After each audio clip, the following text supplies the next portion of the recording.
Hello दोस्तों, the incredible दुनिया में आप सभी का स्वागत है। दोस्तों, रावण का नाम सुनते ही हमारे मन में एक नकारात्मक सा इमेज बन जाती है और हम रावण की वध के दिन को अच्छाई की बुराई पर जीत के दिन के रूप में मनाते हैं। तो इसका मतलब क्या ये हुआ कि रावण के अंदर कूट कूट के सारी बुराइयां भरे थे और कोई भी अच्छाइयां नहीं थी? ऐसा बिल्कुल भी नहीं है। रावण के कई अच्छे गुण भी थे जो उसको महान बनाते हैं और यही वजह है कि आज भी कई जगह रावण की पूजा की जाती है। दोस्तों, आज हम इस वीडियो के माध्यम से रावण से जुड़े कुछ ऐसे इंटरेस्टिंग बातें बताएंगे जिसके बारे में शायद ही आपको मालूम हो। तो चलिए आज कुछ नया जान लेते हैं।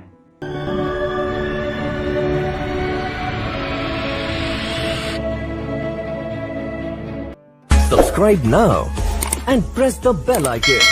Never miss an update. Fact number 1। Ravana आधा राक्षस और आधा ब्राह्मण था। ऐसा इसलिए था क्योंकि उसके पिता विश्रवा एक ऋषि थे और उसकी माता कैकसी राक्षस परिवार से थी। Fact number 2।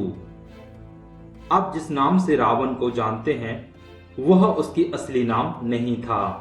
जन्म के समय से उसका नाम दशानन था, जिसका मतलब 10 सर वाला।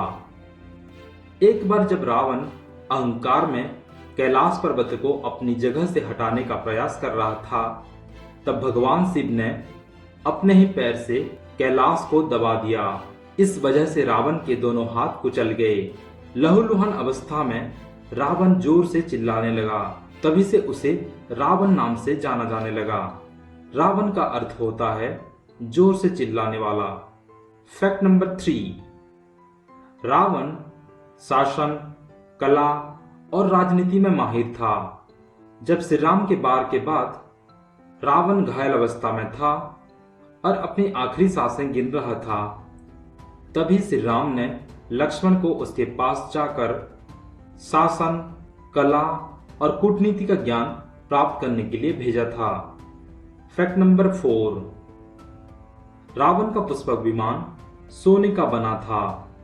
कहते हैं कि उस विमान के आकार बदल जाता था और वह सोचने के स्पीड से चलता था। Fact number 5। हिंदू ज्योतिष शास्त्र में रावण संहिता को एक महत्वपूर्ण पुस्तक माना जाता है, लेकिन आपको जानकर हैरानी होगी कि रावण संहिता का रचना खुद रावण ने ही की थी। कहा जाए तो रावण अपने समय का सबसे बड़ा विद्वान माना जाता था। Fact number 6। रावण को कुछ चित्रों में आपने उनको बीणा बजाते हुए देखा होगा। एक पौराणिक कथा के अनुसार रावण को संगीत का बहुत शौक था और बीणा बजाने में माहिर था। ऐसा कहा जाता है कि रावण बीणा इतनी मधुर बजाता था कि देवता भी उसके संगीत सुनने के लिए धरती पर आ जाते थे। Fact number 7। माना जाता है कि रावण और कुंभकर्ण वास्तव में विष्णु भगवान के द्वारपाल जय और विजय थे, जिनको एक ऋषि से मिले श्राप के कारण राक्षस कुल में जन्म लेना पड़ा था। राम रावण के बातचीत में एक बार राम जी ने रावण को महाब्राह्मण कहकर पुकारा था, क्योंकि रावण 64 कलाओं में निपुण था, जिसके कारण उसे असुरों में सबसे बुद्धिमानी व्यक्ति माना जाता था। Fact number 8।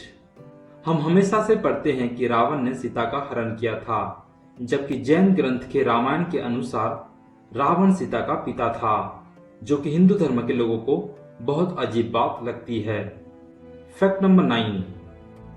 राम जी को जब रावण को हराने के लिए समुद्र पार कर लंका जाने के पहले उन्होंने एक यज्ञ की तैयारी कर रखी थी और रामेश्वरम में भगवान शिव की आराधना के लिए निश्चय किया।